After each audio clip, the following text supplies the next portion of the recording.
Bien, chicos, seguimos con esto entonces. Uno de los que nos queda para hablar es el síndrome de proliferación bacteriana. La causa número uno a nivel de lo que es la fisiopatología de esto es trastornos del peristaltismo, ¿sí? ¿Se acuerdan qué era el peristaltismo? Los movimientos del intestino. Perfecto. ¿Y cómo se llamaba cuando había una ausencia de movimiento? Lo tiene escrito en pantalla también. eh,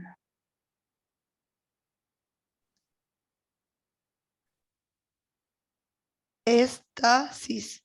¿Sí? Estasis. ¿Sí? Entonces, me dice, está causado por éstasis, porque lo que hay es una ausencia o un trastorno del peristaltismo, ¿sí? De la capacidad que tiene el músculo liso que forma a lo que va a ser el intestino, de contraerse y relajarse y de esa manera aumentar la motilidad. Y fíjense, algo que venimos hablando y venimos trabajando desde fisiopatología el cuatripasado. Cada vez que yo tenía un proceso donde un líquido biológico o un componente tenía que pasar del punto A al punto B y había ausencia de movimiento, le damos la oportunidad de que ¿qué pase?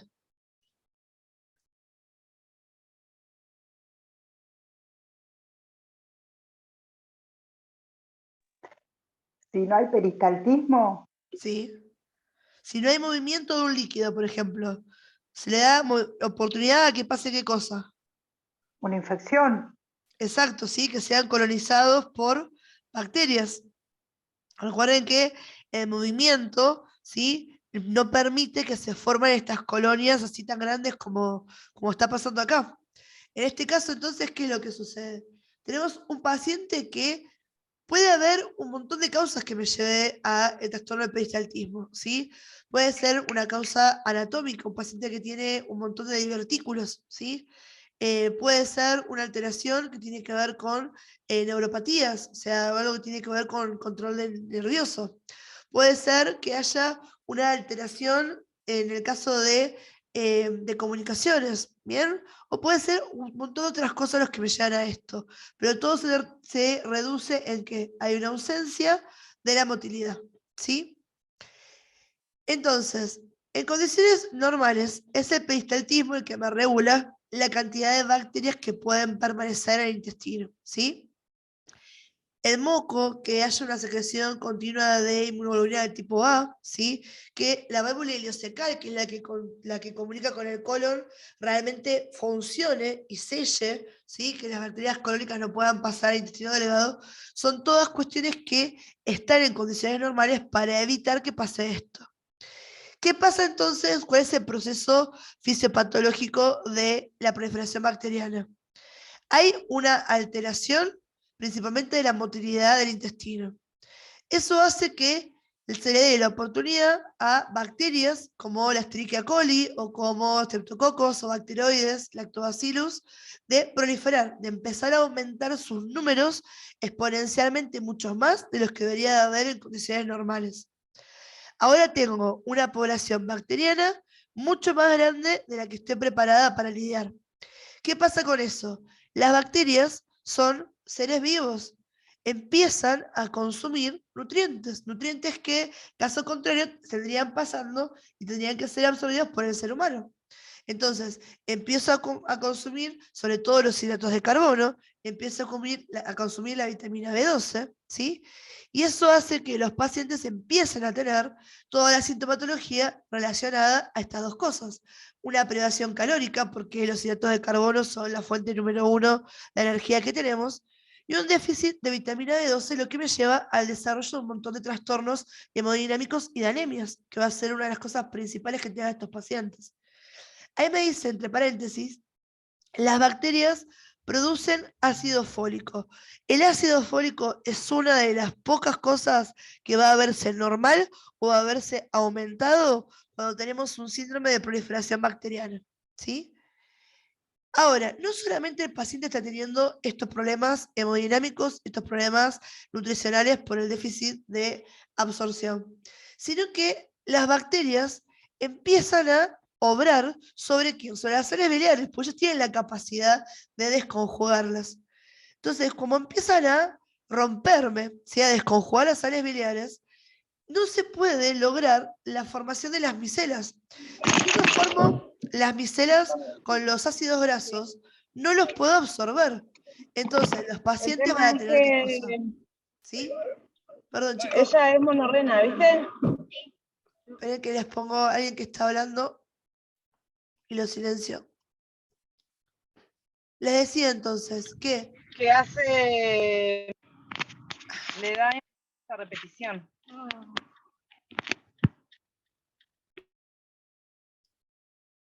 ahí está.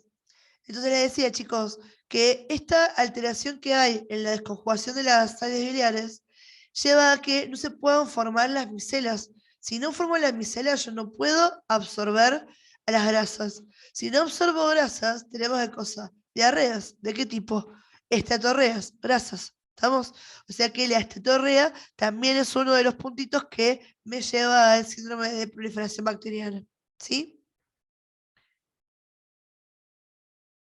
¿Qué es lo que vemos en laboratorio? Hablamos de una anemia macrocítica, ¿sí? A veces puede ser microcítica, ¿sí? Si era macrocítica, estaba aumentado el tamaño de los glóbulos rojos. Si es microcítica, está disminuido el tamaño de los glóbulos rojos. En cualquiera de los dos casos me lleva a qué cosa? A un déficit, ¿sí? Con respecto a la hemoglobina y a la consideración de que el paciente tiene anemia. ¿Qué es lo que vemos con los pacientes? Las bacterias, ¿sí? Utilizan la vitamina B12, o sea que voy a ver que hay bajos niveles de vitamina B12, pero las bacterias sintetizan todo el tiempo ácido fólico. Entonces, el ácido fólico va a estar alto o normal. ¿Estamos? Eso es un factor diferenciador, sobre todo lo habíamos nombrado con lo que era el esporio tropical. Con el esporio tropical había, ¿sí? Déficit de vitamina B12, pero también había déficit de ácido fólico. ¿Estamos? Si yo veo que la vitamina B12 está disminuida, pero el ácido fólico está aumentado, pienso en síndrome de proliferación bacteriana. ¿Sí? Vamos a ver que hay esteatorrea, ¿sí? Las heces grasosas. Igualmente, esteatorrea se dan cuenta que nos aparece en un montón de casos, ¿sí? Hay déficit de macronutrientes. En el caso de que esto sea extremadamente grave, ahí sí se ven manifestaciones más a lo que va a ser nivel sistémico, ¿sí? Se ve que la vitamina K y los que son los frutos están normales o pueden estar elevados. Esto es lo que les decía, porque ¿alguno de ustedes conocía que en el laboratorio ustedes pueden evaluar o tener como método de estudio el aire? No. Bueno, es una muestra que pueden tener, ¿sí? Eso que están viendo ahí, ven que es un kit, ¿sí? Es un kit que viene con la botella, que esa botella es para que el paciente disuelva en agua la fructosa, o sea que es un disacárido, ¿bien? Para darle alimento, por decirlo entre comillas, a las bacterias, ¿sí? Y luego lo que hace el paciente es justamente expirar, y van a ver que dice basal, y cada uno de ellos tiene un tiempo al costado, ¿sí? Entonces se va tomando la muestra de aire del paciente, de aire expirado del paciente, y eso después se coloca en una máquina que mide la cantidad de hidrógeno que hay con respecto a la muestra que remite el paciente, ¿sí? Si está aumentado, quiere decir que este paciente está haciendo mucho más uso de esas azúcares simples que de otras cosas. O sea que hay un montón de bacterias que están utilizando esto y están fermentando y generando todo esto. ¿Estamos? Entonces me dice, soplando en un pequeño aparato, analiza el hidrógeno del aliento, se hace una muestra basal y luego se administra lo que es el azúcar, lo que tenía ahí marcado con la fructosa, y se miden cada 15 a 30 minutos en un periodo de 1 a 2 horas. ¿Bien? Esto es uno de los métodos que se puede hacer, método de aire expirado, que nos permite detectar si hay un síndrome de proliferación bacteriana, ¿sí? Vamos a ver también que el estándar igualmente para el diagnóstico no es esto, el estándar es tomar una muestra, ¿sí? Y cultivarlo, lo que es este líquido intestinal. y ver si el recuento bacteriano está mayor a 10 elevado a la 5 sobre mililitros. ¿Bien? Porque sabemos que normalmente debería haber menos de este número. O sea, conocemos bien cuál es la cantidad de bacterias comensales que tenemos que tener. Y un dato para tener en cuenta es que cuando queremos hacer el test de aire expirado, podemos utilizar fructosa, pero vemos que los resultados tienen mayor sensibilidad a nivel diagnóstico cuando lo que se usa es la silosa. Estamos como fuente de carbono para las bacterias. ¿Está? Muy parecido, este mismo test lo vamos a ver, ¿sí? Se puede escuchar también como test de nitrógeno cuando hablamos de la intolerancia a la lactosa. ¿Estamos, chicos? ¿Se entendió entonces lo que es síndrome de proliferación bacteriana? Sí, profe. Bien, ¿alguna pregunta? No. Bien. Vamos entonces con esta enfermedad de Whipple, ¿sí? Esta es una patología infecciosa. Está causada por un microorganismo que es el Troponema Whipple, ¿sí? Y es una patología rarísima. No la tienen, ¿sí? Hay veces pueden pasar toda una vida, ¿sí? Médicos, técnicos y no ver jamás a un paciente que tenga esta enfermedad. O sea que es un trastorno raro. No es lo primero con lo que pienso. Y por otro lado, el diagnóstico es 100% y exclusivo a nivel de lo que es la biopsia, ¿sí? Donde uno ve a este patógeno encapsulado, ¿sí? Generalmente, si tenemos un paciente que está afectado, vamos a ver que suelen ser varones, suelen ser hombres, y no es una patología de la infancia, sino que hay una franja etaria de 30 a 60 años que son los que generalmente presentan esta patología, ¿sí?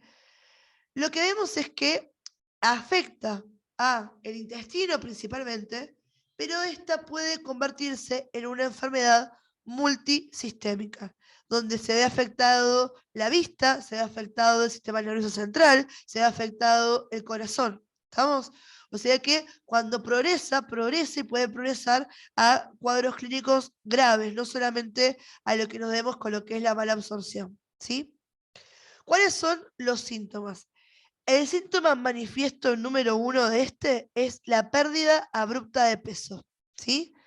Empieza el paciente con diarreas, obviamente con trastornos de mala absorción, o sea que va a empezar a tener déficits nutricionales. Tenemos un paciente que empieza con artralgias, o sea, dolor en las articulaciones y con inflamación de las articulaciones, con artritis, distensión abdominal con dolor, ¿sí? Y muchas veces tenemos de cosas síntomas específicos dependiendo de qué estemos hablando. Les había comentado, afecta el sistema nervioso central. O sea que son pacientes que si esto avanza, empiezan a tener cambios de conductas, ¿sí? Donde me lleva a la demencia, me lleva a la ataxia. Ataxia es falta de coordinación, ¿sí? Son pacientes donde vos lo ves que no pueden mantener una línea recta cuando caminan, ¿sí? Que se marean, ¿sí? Están afectando los que son los pares craneales, ¿sí? Tienen cefaleas, tienen mioclonías, ¿sí? Cefalea, dolor de cabeza, mioclonías, hay espasmos musculares que son involuntarios y tienen neuropatías periféricas, ¿sí? Dolores a nivel de lo que son los miembros. Afecta lo que es el pulmón, ¿sí? Empieza a tener tos crónica, empieza a tener dolor de tipo pleurítico, que es generalmente a nivel costal y a nivel posterior. Empiezan a haber patologías cardíacas, insuficiencia cardíaca congestiva que nos puede llevar a el edema pulmonar o edema masivos a nivel de los que son los miembros. Puede tener lesiones valvulares, ¿sí? Sobre todo de las válvulas que son auriculoventriculares, de la tricúspide y la bicúspide. Puede tener una inflamación del pericardio, una pericarditis. Nos lleva también a afectaciones de la vista, ¿sí? Uveitis, acuérdense, itis era inflamación, ¿sí? Y la uvea es la capa media del ojo, ¿sí? Entonces, uveitis, vamos a ver el paciente que tiene hinchadísimo el ojo, ¿sí? Y opacidad del humor vítreo, o sea que hay opacidad y se ve también esta turbidez en la esclera del paciente.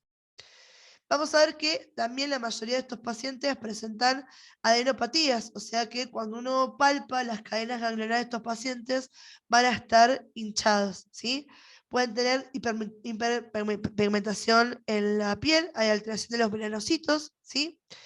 Y pueden en algunos casos presentar fiebre, pero fiebre no es uno de los principales síntomas, y si es fiebre leve, ¿sí? Estamos hablando de unos 38 grados, no me llegan a ser 39, no 40 grados, ni ahí, ¿sí? Son algunos de los síntomas que pueden tener esto, o sea que es una patología que si progresa y complica bastante al paciente. ¿En el laboratorio se puede evaluar esto? Sí, podemos evaluarlo, pero no es un laboratorio conclusivo. La conclusión es la biopsia, ¿sí? Es la biopsia donde yo veo el enterocito y donde detecto el microorganismo que está ahí metido. ¿Qué vemos en el laboratorio como de forma complementaria? Vemos anemia, ¿sí? Tenemos normocítica, ¿sí? Y normocrómica, o sea que está anémico el paciente, pero tanto el tamaño como la coloración de los glóbulos rojos se ve normal. Puede ser microcítica hipocrómica, o sea que el tamaño está disminuido, pero el color está más intenso, ¿sí? Vemos que eso me lleva a que hay déficit de lo que va a ser el hierro, ¿sí? Hay pérdidas ocultas en sangre, o sea que si hacen el test de sangre oculta en materia fecal les va a dar positivo para este paciente. Hay proliferación de leucocitos y trombocitos, o sea, tiene leucocitosis, trombocitosis. Está baja la albúmina en sangre, está bajo el colesterol, está bajo el potasio, ¿sí? Está aumentado el tiempo de la protomina, o sea, son pacientes con déficit de coagulación. Suele tener torrea, o sea, heces grasosas, ¿sí?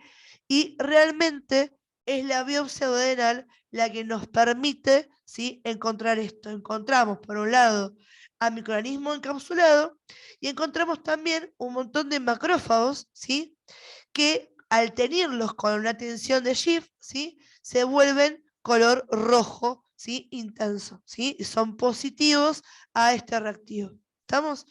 Pero eso de vuelta lo vemos en que lo que sería anatomía histopatológica. ¿Bien? Y como les digo, el laboratorio tiene cosas que nos ayudan a llevar al diagnóstico, pero no es lo conclusivo. Lo conclusivo es 100% la biopsia del paciente, ¿sí? Sobre todo de la posición del duodeno. ¿Estamos, chicos? ¿Se entendió esto entonces? ¿La enfermedad de Whipple? Sí, profe. Bien. Y vamos con la última que nos queda de trastorno de mala absorción. Esta es bastante sencillo, ¿sí? No es complicado de entender. Como les decía, es la deficiencia de una enzima y lo que falla es la fase luminal de la digestión, ¿sí? Porque es ahí donde esta enzima tendría que la lactasa de conjugar a la lactosa en lo que va a ser glucosa, ¿sí? Lo están viendo acá, y la lactosa. ¿Estamos? Como no tengo esto, la lactosa sigue. La lactosa es una fuente de nutrientes para bacterias. Las bacterias empiezan a fermentarla, empieza a aumentar la producción de gases. El paciente tiene esta inflamación, esta distensión abdominal con dolor y con flatulencia. Empieza a aumentar la cantidad de bacterias que tengo y la cantidad de lactosa que sigue recorrido en vez de ser absorbido en la sangre, y el paciente tiene diarreas acuosas o diarreas osmóticas. ¿Estamos? Esa sería la fisiopatología. Entonces, esto es algo que yo ya les comenté, ¿sí? No se puede digerir la lactosa y hidrolizarla en lo que va a ser glucosa y galactosa, porque el paciente no tiene o tiene un déficit de la enzima lactasa, ¿sí? Esto, como les comenté, hay una variación con respecto a la raza y hay una variación con respecto a la edad. ¿Se acuerdan que habíamos hablado en la clase pasada de que cuando vamos avanzando, los seres humanos perdemos capacidad de digerir la lactosa? no es una de las fuentes principales de incorporación o de nutrientes que necesitamos. Ya hicimos todo nuestro pico de masa ósea hasta los 21 en la infancia. En la vida adulta no nos aporta grandes cantidades significativas de nutrición. Entonces no tenemos los recursos a nivel enzimático para poder hacerle frente a esto, y ahí viene que la mayoría de la población adulta tiene cierto grado de intolerancia a la lactosa, ¿sí? Vemos que se estima que en la referencia de población, un 25% de la población caucásica es intolerante a la lactosa y un 75 a casi un 90% de la población de color es intolerante a la lactosa, ¿sí? Acá tienen marcado lo que es la fisiopatología, ¿estamos? Esto me interesa, por ejemplo, si yo les pongo este dibujo en el examen, que ustedes me puedan explicar qué es lo que está pasando, ¿sí? Que está afectada la fase lumínica, del lumen, ¿sí? Que lo que no tengo es la enzima, ¿sí? Que está fallando la capacidad de digerir esto con la lactasa en glucosa y galactosa. Y que por eso lo que tengo es este cuadro fisiopatológico del paciente. Cuando hablamos, chicos, de intolerancia a la lactosa, la vamos a dividir en dos. Hablamos de intolerancia primaria, ¿sí? E intolerancia secundaria, o también llamada intolerancia adquirida. La intolerancia primaria es una patología donde el origen es genético, ¿sí? Y ya de entrada es un paciente que tuvo durante toda su vida una mala predisposición a la digestión de la lactosa por una falla a nivel genético de poder producir la enzima lactasa intestinal. ¿Estamos? Esa es intolerancia primaria. La intolerancia que es secundaria se debe a que el paciente tiene alguna patología de base que afecta al intestino y eso me lleva a alteraciones de la digestión de la lactosa, ¿sí? Podemos tener una resección, pueden ser medicamentos, una gastroenteritis, ¿sí? Otra vez el tema de Yarda, ¿sí? O ascaridiasis, la patología de Crohn, enfermedad celíaca, el espluro tropical, ¿sí? Una inflamación de la flora entérica porque hubo radioterapia, ¿sí? Una gastropatía diabética, ¿sí? Por esta patología a nivel de los que son los nervios y lo que es la motilidad. O sea que lo que me interesa que ustedes sepan es que está la primaria y la secundaria. El cuadro clínico es el mismo en los dos. Dolor abdominal, diarrea, ¿sí? Flatulencias, distensión abdominal justamente por este aumento de esto, pérdida de peso y en algunos casos malnutrición.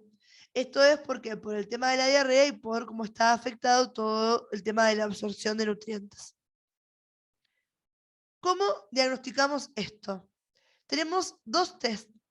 El de hidrógeno aspirado o el de aire aspirado, que es el que habíamos nombrado hace un ratito para el síndrome de proliferación bacteriana, ¿sí?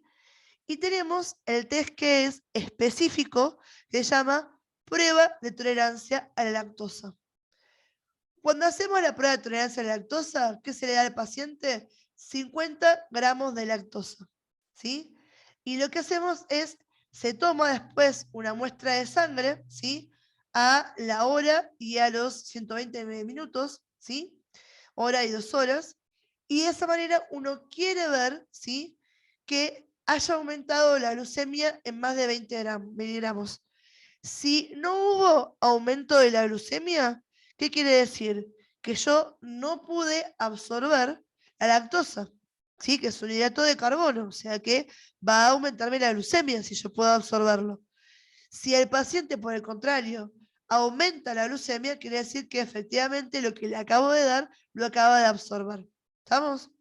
Tiene sensibilidad, tiene especificidad, es mayor la especificidad que la sensibilidad, ¿sí? Y acá hay algo que quiero que lo sepan, que también puede ser pregunta de examen. ¿Cuándo se puede ver alterada la prueba de tolerancia a la lactosa? Y la respuesta es en pacientes que tienen patología diabética. ¿Por qué se puede ver alterada la prueba de tolerancia a la lactosa en un paciente diabético?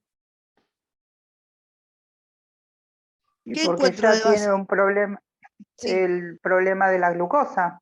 Bien, ¿qué problema? ¿Ah? ¿Hiper? En el caso está elevada. Bien, la hiperglucemia. O sea que yo no voy a poder distinguir en un paciente diabético si esa hiperglucemia es porque el paciente en este momento me la está haciendo por su patología de base o aumentó la glucemia por lo que le acabo de dar de lactosa, ¿sí? Entonces, en esos pacientes muchas veces nos da que tengamos que hacer el test de hidrógeno aspirado. En el test de hidrógeno aspirado, ahora que le damos al paciente de cosa, lactosa, ¿sí? Porque a mí no me interesa saber si el paciente lo que tiene es un síndrome de proliferación bacteriana. Me interesa saber si la población bacteriana que tiene consume la lactosa, porque si no, esta lactosa tendría que ser que absorbida. Si es absorbida, la cantidad de hidrógeno que se produce tendría que ser menor a 20, ¿sí? Un incremento de más menos 20. ¿Estamos? Entonces, se hace lo mismo, se le da al paciente que tome una carga de 50 gramos de lactosa, ¿sí? Se toma antes de eso el hidrógeno aspirado basal, o sea, el paciente que no comió, queremos saber cómo estaba su producción de hidrógeno. Se le da la lactosa y se hacen las pruebas a los 30, a los 60, a los 90 y a los 120 minutos de la ingesta, ¿sí? Y luego se mide la cantidad de hidrógeno que hay. Si se aumenta exponencialmente mayor a 20, es una prueba positiva, ¿sí? Ahora, hay veces en que esta prueba también me puede dar un falso positivo cuando el paciente no tiene intolerancia a la lactosa, lo que tiene es un síndrome de proliferación bacteriana. O sea que ahí voy a necesitar ¿qué cosa? Hacer test que sean diferenciadores a nivel diagnóstico. Y me puede dar un falso negativo, aunque el paciente tenga intolerancia a la lactosa, si la flora bacteriana no produce hidrógeno, que puede llegar a suceder. ¿Estamos? O sea que generalmente con esto va a ser una mezcla de ambos test, dependiendo de cómo es que nos salgan, y principalmente del cuadro clínico del paciente. ¿Estamos? Eso es lo que nos permite diagnosticar si el paciente tiene intolerancia o no a la lactosa. ¿Estamos, chicos? ¿Se entendió esto entonces? Intolerancia a la lactosa. Y no se olviden de la distinción de Sí, primaria y secundaria. Bien, y lo último que tienen acá, esto se los pongo simplemente para que ustedes lo puedan ver. Esto es lo que se llama un cuadro donde uno va viendo cómo es la interpretación diagnóstica del paciente, ¿sí? Viene un paciente al consultorio que tiene diarreas osmóticas o tiene estetorrea, que ha tenido una pérdida súbita de peso. Son cuestiones que en conjunto hacen sospechar al médico de que el paciente tenga un trastorno de mala absorción. ¿Qué hacemos entonces? Empieza todo el tema de las pruebas bioquímicas o las pruebas de laboratorio. Se le pide un hemograma para medir los índices matimétricos, se miden las concentraciones de electrolitos, de albúmina, de colesterol, se puede pedir el tema de la tinción de Sudán para ver si hay sangre oculta en materia fecal. Si sospechamos que hay anemia, pedimos también concentración de ferritina, vitamina B12, ácido fólico. Con esos resultados ya a uno le da la posibilidad de decir si podemos detectar que hay mala absorción o no. Si hay mala absorción, vemos si los que nos dio resultado da una etiología específica o no. Patología mucosa, insuficiencia pancreática, deficiencia de vitamina B12, síndrome de proliferación bacteriana. Y dependiendo qué es lo que yo crea que me orienta al diagnóstico, abajo ustedes tienen qué otras pruebas diagnósticas uno puede pedir para ver cómo avanzamos con el diagnóstico del paciente. Y tenemos por arriba que la respuesta puede ser que no. Puede ser que no me confirme esto que haya ¿sí? Mala absorción.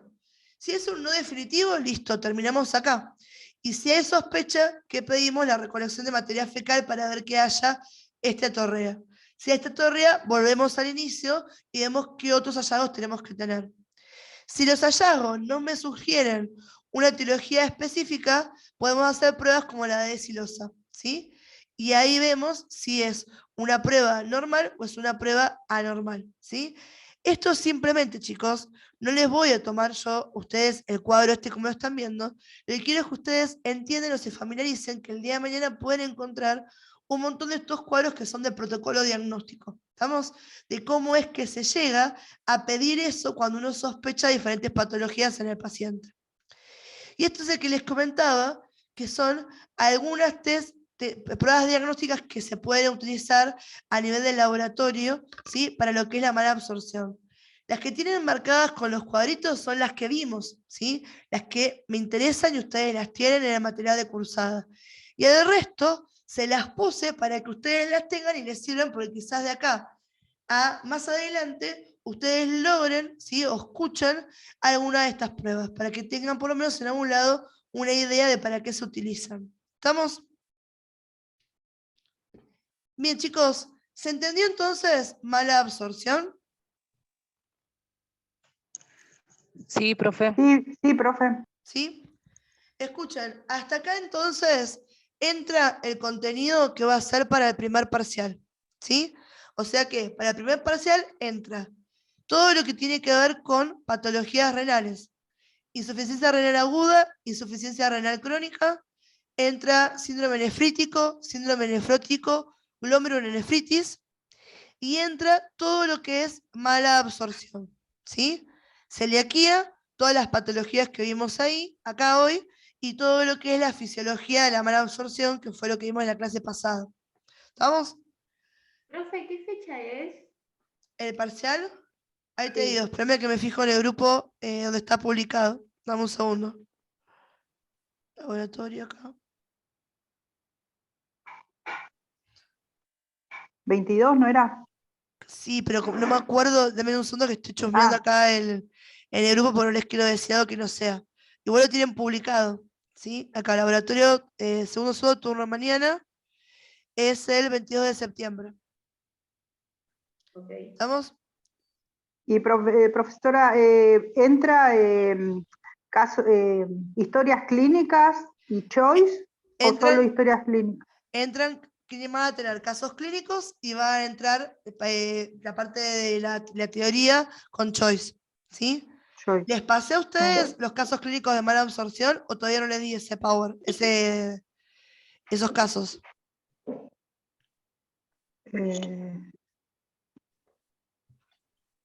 Que yo sepa, no, profe. Ok, ahí les paso entonces, denme un segundo que lo estoy buscando, y les paso los casos clínicos para hacer y practicar de mala absorción. ¿Estamos? Van a tener mezclado todos estos que vimos recién y tienen mezclado celiaquía también. ¿Sí? O sea, está todo entero eso. Y ya La que semana estamos, que viene, sí, la semana que viene entonces podemos ver los casos clínicos, repaso de exacto. esos casos clínicos que La nos pasa semana que ahora. viene hacemos dos cosas.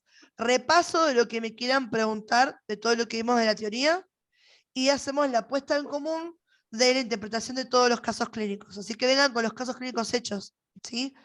Así más que Bueno, nada podemos poner el coso. Les voy a mandar acá, miren, dos cosas. Ahí les pasé a el grupo. Esperen que. Ahí. Miren, les pasé un cuadrito para que ustedes se lo puedan armar de resumen. ¿Sí? ¿Cuáles son todas las patologías que tenemos? ¿Sí? ¿Cuáles son las características que presenta el paciente o que presenta la patología? ¿Estamos? O sea, ¿qué es lo diferenciar? ¿Cómo lo diagnosticamos por laboratorio? Y en observaciones es algo que les llame la atención a ustedes, que los ayude a darse cuenta de qué están hablando. ¿Sí? Eso es como una ayuda de cómo pueden aprovechar el material para hacerlo y que les sirva para estudiar y para hacer los casos clínicos sobre todo. ¿Estamos? Ese era el cuadrito que les pasé.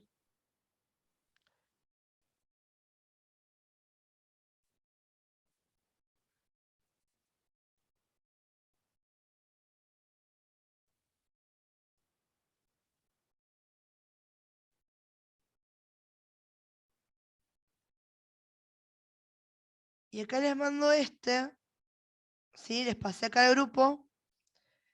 En este que dice casos clínicos validación, tenían los casos clínicos de urinario y abajo tienen todos los casos clínicos de mala absorción. Creo que son 13 casos en el total. Sí, 13 casos que son de patologías.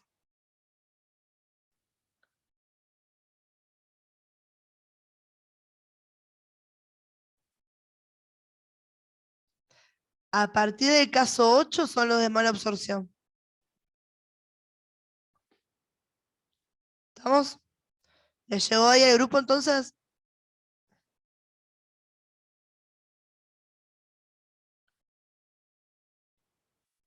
Sí, profe, llegó. ¿Sí? Aprovechen eso para poder armarlo, para poder ver esos casos clínicos. No les digo que les voy a poner los mismos casos clínicos, pero son muy similares. A mí lo que me interesa es que ustedes tengan el mecanismo de interpretación. Y lo que les pido desde ahora es que en el parcial intenten resolverlos. ¿Estamos? Dejen a criterio mío que yo vea lo que ustedes hicieron. Porque a mí también me interesa, puede ser que le pifies, pero que vos ya hayas detectado si esto era, qué patología renal puede ser, o cómo lo orientaste, ¿sí? Eso me sirve. Y yo les voy a hacer varias preguntas sobre el caso clínico, no una sola que es el diagnóstico, ¿sí? ¿Qué más le puedo pedir en el laboratorio? Si esto es una patología que el paciente va a tener para el resto de la vida o es algo transitorio, que tiene que ver también con la teoría de lo que ustedes están viendo. ¿Estamos? O sea que léanlos tranquilos e intenten verlos cuando les toque hacer los casos clínicos en el parcial, ¿sí? Y sobre todo, utilicen esta técnica que yo les comenté la vez pasada, de ir resaltando en el caso clínico los datos que son los importantes, los que les sirven a ustedes. ¿Estamos? Sí, profe. Bien, Sí, chicos. profe. Entonces, hacemos una cosa.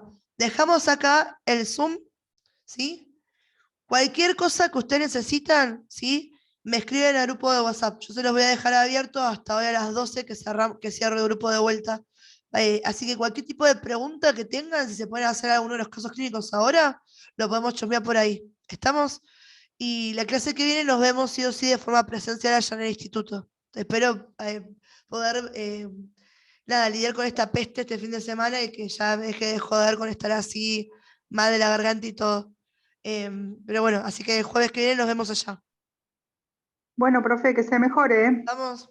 Gracias, chicos. Y recuerden una cosa, no lo publiqué todavía, ahora en un ratito se lo subo, les cambio, pero les cambié la fecha de parcial de prácticas. ¿Sí? Quedó para el 27, si no me equivoco. Bueno, La de la de posanalítica. La posanalítica. de posanalítica. Bueno, Estamos, queda para el 27 del 9. Listo, ¿Sí? profe. Gracias, Así Tamara. tienen tiempo de recuperar la clase que perdieron con el profesor esta semana y ver de cómo Sí. reforzar todos los conceptos. Sí. ¿Estamos? Ok, ok. bueno, ¿Sí? Yo hablé con el profe Dante, Listo. pero lo que les pido es que cualquier cosa me mantengan al tanto. ¿Estamos? Así, porque me interesa que estén bien con esa materia.